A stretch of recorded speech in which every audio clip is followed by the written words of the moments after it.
Okay, I did something this month that's going to change everything for my debt payoff date. I'm not going to say what yet, but let's just say one credit card is on absolute borrow time. Plus, somehow I spent $400 less than last month, and my savings account is looking dangerous. If you want to see how a few small shifts created a massive domino effect, let's recap August. And if you're new here, my name is Rachel. I live in the Tampa Bay area. I rent this lovely apartment. I am an empty nester. Both of my kids are grown and gone and doing their own things in life. I have one daughter that is a stay-at-home mom, and she has like a little micro bakery business going now. And then my other daughter is in the Army. She's kind of a newer soldier. This is her first year of being in the Army. She went to basic, she went to AIT, and now she's at her duty station doing her own thing. And it's so exciting to see both of my daughters flourishing in life and figuring out this thing called life. I am also a dog mom to a sweet little French bulldog named Scout. I love being her mommy. I am a corporate employee, and I make $70,000 a year prior to taxes. I paid off my car in 2023. I do have a couple of debts. I have credit card debt. I have about $3,900 of credit card debt. We're going to talk about our credit cards today, y'all. I'm so excited. Then I have student loan debt, and I have about $89,500 on there, somewhere close to that. And that is my little recap. Let's go into the budget for the month. Laptop.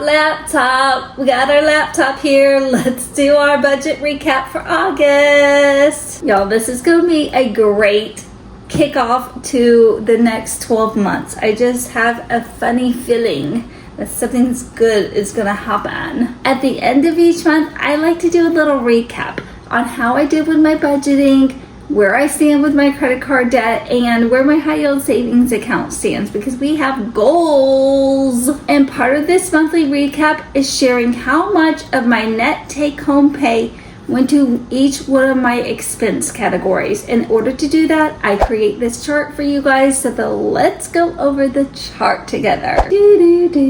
I recently renewed my lease, and August is the first month of my new lease, and now my rent takes up 47.7% of my net take-home pay. I'm crying. That is literally insane. It's getting a little too close to 50. Parking is 0.0. I only paid like $1.45 for parking for the month. So yeah, it's really small percentage and doesn't count towards anything basically. Credit cards are 16.3% of my net take-home pay, and that is, it went up a little bit from last month, and that's because I put an extra $55 on my City Simplicity credit card. We're trying to pay that fucker off. And shopping, I took my grandson to get some shoes, new shoes at Once Upon a Child. If you don't know what that is, it's kind of like, I guess you could say basically like a thrift store. It's gently used items from other babies and toddlers and kids. So we went over and did that. And then I took my daughter, I actually also got more sunscreen. So that's in the shopping category as well. And shopping is 1.3% of my net take home. And then after we did the Once Upon a Child outing and spent $8 on baby shoes, I took my daughter, myself, and my grandson to eat just at Chick-fil-A through the drive-thru. I was hungry and I was needing something, and I figured if I was hungry that the baby was probably hungry and the mama was probably hungry. So did that. Earlier in the month, I wanted to try this donut shop I'd been wanting to try for years. So I got me and my grandson each a donut, and that was $8. I actually got a donut, and then I got him donut holes, and I feel like $8 is crazy for donuts, so probably won't be going back there. It was a little insane and totally really good, but just a little bit too much on the sweet side for me. So eating out was 1.2% of my net take home. My phone, which is the phone bill, like my service with Visible by Verizon, which is $25 a month. And then I'm paying $44 and where is it? $44.54 for the like payment plan on my actual phone. So both of those things combined make up this phone category, and that is 2% of my net take home. My electric bill is 4.1%. My car insurance is 3.5%. My Roth IRA, every week I put $20 into my Roth IRA and I invest that into ETFs, and that is 2.2% of my net take home. 2.3% of my net take home. Subscriptions, which include Hulu, Apple Music, Apple Storage, Google Photos, little things like that. I'm trying to think of another subscription. I don't have very many, but subscriptions is 0.8%. Scout, which is inclusive of her treats, her food, her medicine. I got her nails clipped earlier in the month for $12, and Scout is 5.1% of my net take home. Gas is 3.7% of my net take home. And groceries, I'm not gonna lie, groceries was like 12 in June. It was like 12% of my net take home. Then it was 8% last month, and now it's almost back up to 12. It's 11.8% of my net take home went to groceries. Yikes. I think what we'll do is I'll recap how much I spent for the month versus last month at the end. We'll go over that last. A little something to savor at the end. Next, we're going to go over my credit card journey. If you're new here, I've been on a credit card debt payoff journey for a minute now. I started last year sometime with about almost $14,000 of credit card debt. I had one credit card with Discover, which the interest was crazy. I wanted to say it was like 24%.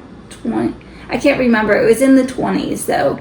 And then I had one with Truist, and that interest rate was like 10 point something percent. It was 10% something. And I decided I was done trying to make all these payments, and it was not decreasing the balance enough. So I was going to look into switching the credit cards over to a 0% credit card. And I originally switched my Discover one over, and then I got the hang of that, and I was like, okay, I've been doing this for a few months now, and I am ready to switch my other credit card over. So then I opened up a Citi Double Cash credit card. So I have two Citi credit cards. One is a Citi Simplicity credit card, which had my Discover card balance, and then my Citi Double Cash credit card, which has my Truist credit card balance. So I've been steadily making payments on those. Someone a long time ago in my YouTube comments, bless their heart, told me make an amortization schedule. That way you'll know you will pay both of these credit cards off before the interest kicks in, which, I mean, looking back now is like, duh, like pretty obvious that's the answer to do that. But it's hard to describe because I feel like most of my adult life I lived in fight or flight and scraping by every single month. Yes, I spent stupid like amounts of money on my credit cards for dumb crap that I didn't need, but also I used it to buy gas, get groceries sometimes. Like I remember there's a period of my life where every single week at the grocery store I was spending every single grocery on my credit card. I didn't have any extra money because I was in this cycle that, you know, I was putting money on my credit card to make the payment, so then I didn't have money to get the groceries. I couldn't ever make enough ahead to pay off my credit card, so that way I can use my cash for groceries instead of making credit card payments. So finally I am out of that cycle, and I do not want to go back to that cycle. in full transparency, I do use my Bilt credit card every single week to buy my groceries and everything, but I pay it off every single week. And I think doing the budgeting is helping me like stay within my means and not go crazy. Plus, I feel like over this last however long since I've been doing these budgeting videos, it seems like for forever, but probably around a year, I've been documenting my budgeting and debt payoff journey on my YouTube channel here. And I feel like ever since I've started and I'm gaining momentum in the right direction, I feel like I've had a mindset shift. So most of the time I don't even want to spend. Now, do I have those moments where I'm like, gosh, I could really use new clothes and stuff like that? Yes. Do I go out and actually spend the money? No, because I don't want to. I want to save. I want to figure this out. I want to get to a place that if I do have the money to buy clothes, like it's because I put money in my high yield savings account in a little like chunk in my mind that's set aside for that, you know, or I've set it aside somehow. You know, I'm not going to go be putting clothes on my credit card. Absolutely not. Not unless I'm paying it off immediately when I get home and I'm using my credit card for the points. Speaking of Bilt credit cards, we're going to have to figure out what credit card we're going to get next for points, because I believe Bilt is going away. I'm not quite sure. I just know that Wells Fargo and Bilt have like this partnership and they just ended. And so this program with the Bilt credit cards, I got it mainly because I can pay my rent with it and I can get credit card points. And I can use that for whatever I want. Like I thought I would be able to use it for travel. But I think the Bilt credit cards might be going away. I'm not quite sure, so we might have to think of something else that will get us points. Maybe we'll go directly with like a Delta or something, but I don't think we can pay our rent with that. And that was the whole point of getting the Bilt credit card, is I can pay my rent, which is my largest expense every single month, obviously. Anyway, I digress. I'm on a tangent, as always. We're going to get back to the credit cards.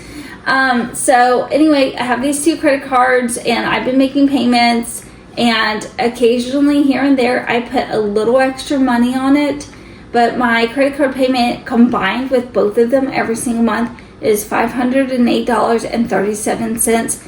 160 of that goes to my Citi Simplicity credit card, and $348.37 goes to my Citi Double Cash credit card. And we're going to switch that up this month, because I looked at it and my balance right now on my Citi Simplicity credit card is $405.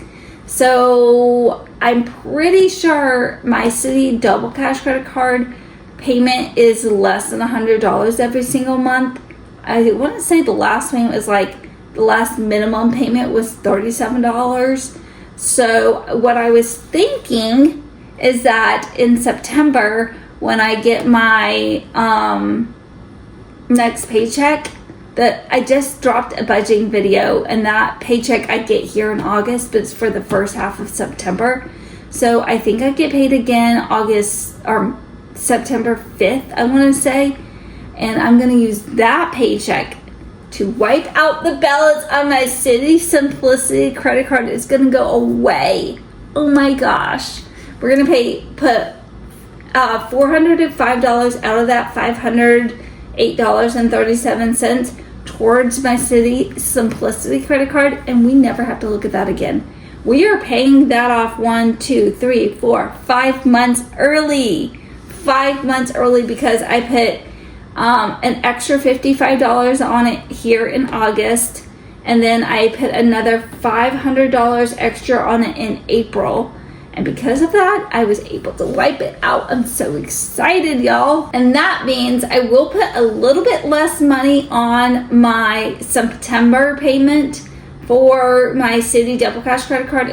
Will be $103.37 going towards that payment. But I did do the math, and it works out that it's my last payment that is here in April 2026 instead of it being like $380, it's $330. So I want to say it was about $50 less for my final payment.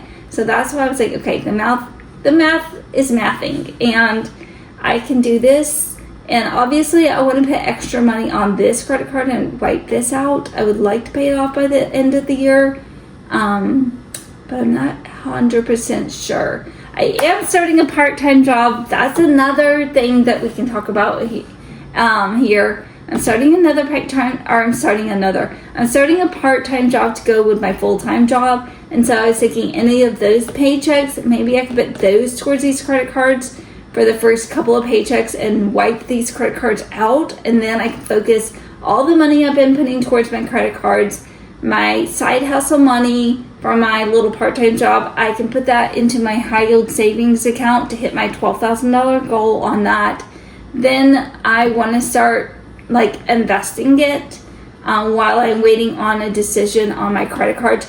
Oh, I do also want to pay off my phone. I think I have around $1,000 left on my phone, so I feel like I could pay that off in a month or two and be done with that. So we'll have the credit cards paid for, the phone paid for, and then we can do whatever the heck we want with that money. Not really, but we don't have to pay credit cards at least, and that'll be exciting. Okay, so moving on from the credit cards to my high yield savings account tracker over here, and I made an extra $123.24 off my YouTube channel. I made half of that in July. Didn't get paid out because you have to at least have $100 to get paid out. The other half I made half of that in June, half of that in July, and then I get paid out in August. That's how that works. So I just got paid out the beginning of August, basically. So $400, I pay $200 every time I get paid. That's $400 a month into my high yield savings account, plus the $123.24 makes $523.24 that I'm putting into my high yield savings account for August. Oh, gosh. I'm so excited about that. I'm getting so much closer to my $12,000 goal, and the $12,000 goal is my minimum goal. It is 3 months of expenses for me. I want to eventually have a year in here because I feel like that would be such a good cushion to have a year's worth of expenses saved up, or at least 6 months. But I would like to have a year because I've been laid off twice in my adult life, and last time I was laid off, I was unemployed for 6 months. So I feel like having a full year will be really great, because then I will have such an amazing cushion. Something crazy goes wrong with my car, I need to buy a new car, I'll have enough to put a significant down payment down, if not buy something in cash. I'll be able to support myself if I get unemployed. All kinds of scenarios, I will be actually able to help myself out with that. And I don't know exactly how much interest I'm going to have because I don't want to do the actual math. And I'm filming this a few days before the end of the month. But it's going to be somewhere around $35. So I should shake out the end of the month with about $10,800 in there. So that's so exciting. I'm actually thinking that I should have $12,000 minimum goal saved up in here by the end of November, and then we can start switching our gears towards something else like my Roth IRA or my 401k. I'm gonna move back over to how much I spent this month. Dun dun dun dun! I spent a total of $3,463.95. And that is about $400 less than last month, because last month, dun, dun, dun, dun, I spent $4,017.16. So I spent a little less than $400. I'm so freaking proud of myself. And that was my powerful August. And if you want to see if I'm actually able to pull off the major credit card debt payoff next month, Make sure you're subscribed with the bell so you don't miss out on the September recap. I love y'all, and I will see y'all in the next video. Mwah!